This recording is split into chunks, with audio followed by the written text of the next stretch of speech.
Congratulations! You've just decided to take a plunge into the deepest and most hostile place on planet Earth. The Mariana Trench is waiting for you, with its 7 miles of pure aquatic death. Can you survive? Spoiler alert, you're going to turn into human toothpaste before you're even halfway down, but let's see exactly how your body will fall apart on this journey into a liquid hell. Before we begin your descent toward a personal apocalypse, we need to establish exactly where you're throwing yourself. The Mariana Trench is in the Pacific Ocean, between Japan and the Philippines, and its deepest point, the Challenger Deep, is about 11,000 meters deep. That's nearly 36,100 feet. To give you an idea of how insane that is, if Mount Everest were dropped upside down into the trench, its peak would still be over a mile underwater. It's like the Earth decided to dig a hole straight to hell, but filled it with ice-cold water and enough pressure to turn you into a human smoothie. And since you've made it this far into the video, I'll assume you're not a sniveling baby who faints at the sight of a nosebleed, so let's find out how many seconds you'd last on this suicidal adventure. First, let's talk about how you'd even get there, because you obviously can't just drive down the street and find an oceanic trench. You'd need a boat, probably by stealing the scientific research vessel, because no one in their right mind would willingly take you there to kill yourself in the most dangerous place in the oceans. But let's assume you managed to convince some crazy captain to take you, maybe by offering up your entire Pokemon card collection or promising to let him have your organs after you've turned into human mush. Now that you're rocking on the boat, looking down at the infinite dark blue that seems to whisper death and despair, it's time to jump. The first problem you'll face isn't even the pressure or the cold, it's simply the fall. You think jumping off a 150-foot cliff is scary, but imagine falling through 7 miles of water. Your terminal velocity in the water would be around 23 feet per second, which means it would take you approximately 26 minutes just to reach the bottom, if your body hadn't already exploded long before then. 26 minutes of pure aquatic agony, enough time for you to watch an entire sitcom episode as your death approaches in slow motion. But here comes the fun part. You won't even make it past the first 330 feet because your lungs will start to implode like party balloons in a hydraulic press. For every 33 feet you descend, the pressure increases by 1 atmosphere. At 330 feet, you're already facing 11 atmospheres of pressure, which is enough to compress the air in your lungs until they're the size of a ping pong ball.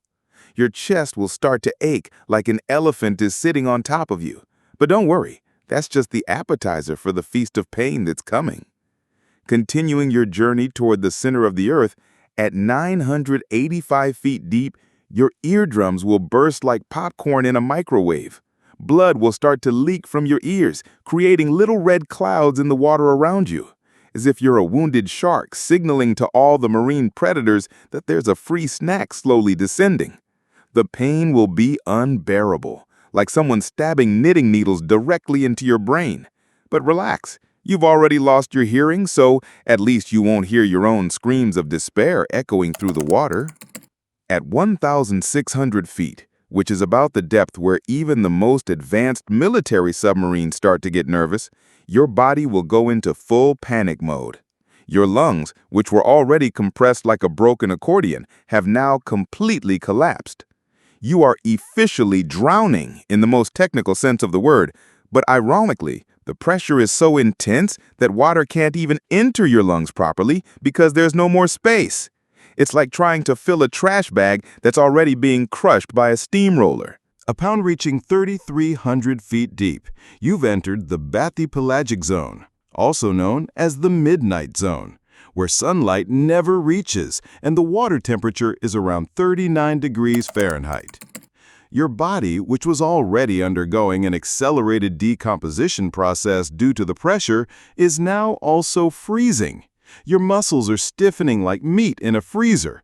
Your blood vessels are contracting to try and maintain what little body heat is left, and your skin is turning blue like a depressed Smurf.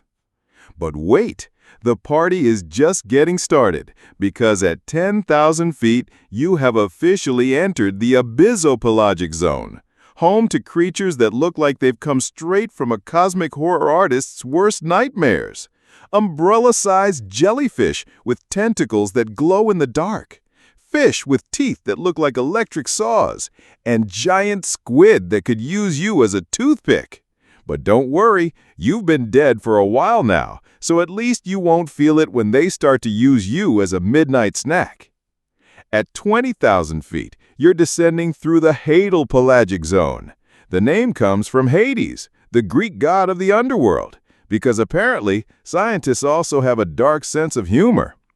The pressure at this point is about 600 atmospheres, which is equivalent to having 600 cars on top of you at the same time. Your skeleton, which until now was valiantly trying to keep your body's shape, finally gives up and begins to shatter like a stale cracker. Your bones are cracking and breaking apart, creating a macabre symphony of bone destruction. When you finally reach the bottom of the Mariana Trench at an impressive 36,000 feet, you are no longer technically a human being. You are a viscous mixture of compressed tissues, fragmented bones, and bodily fluids that have been squeezed out like a giant toothpaste tube. The pressure at this point is over 1,000 atmospheres, which is 1,000 times the pressure you feel right now, sitting there watching this video, and probably eating some snack food. To get a sense of how insane this pressure is, imagine taking an empty soda can and stepping on it. Now, multiply that force by 1,000 and apply it to every square inch of your body simultaneously. Your internal organs have been compressed into a homogeneous paste, your lungs completely collapsed, your heart stopped beating miles above, and your brain, which was probably planning some intelligent comment to leave on this video, is now the size of a pea and the consistency of poorly made jelly. But here's the scientific plot twist that will make you question everything you know about life on Earth. Even in this environment that seems to be the very concept of death materialized, life still exists. Microscopic creatures called xenophyophores live peacefully at the bottom of the Mariana Trench, building little houses out of sand and debris, like they're the most hardcore construction workers in the universe. These tiny organisms are down there, probably looking at the remains of what was once you and thinking, what a pathetic creature, can't even survive a basic pressure of 1,000 atmospheres. So, there's your definitive answer as to why you wouldn't survive a jump into the Mariana Trench. It's not just a matter of not being able to hold your breath long enough. It's a matter of pure physics turning you into an organic paste long before you have a chance to worry about sharks or cold water. Your body simply wasn't designed to handle this kind of extreme pressure. Just like a party balloon wasn't designed to survive a jackhammer. And if you were impressed with this devastating scientific information and want to see more content about the deadliest places on our planet, smash that like button to feed the YouTube algorithm and give me the motivation to keep exploring the most dangerous corners of science. Subscribe to the channel so you don't miss the next episodes, where we'll discover other creative ways nature has invented to kill you, and leave a comment below about what extreme place you'd like me to explore in the next video. Who knows, maybe the center of an active volcano, or the middle of a sandstorm in the Sahara Desert. Until the next deadly scientific adventure, everyone.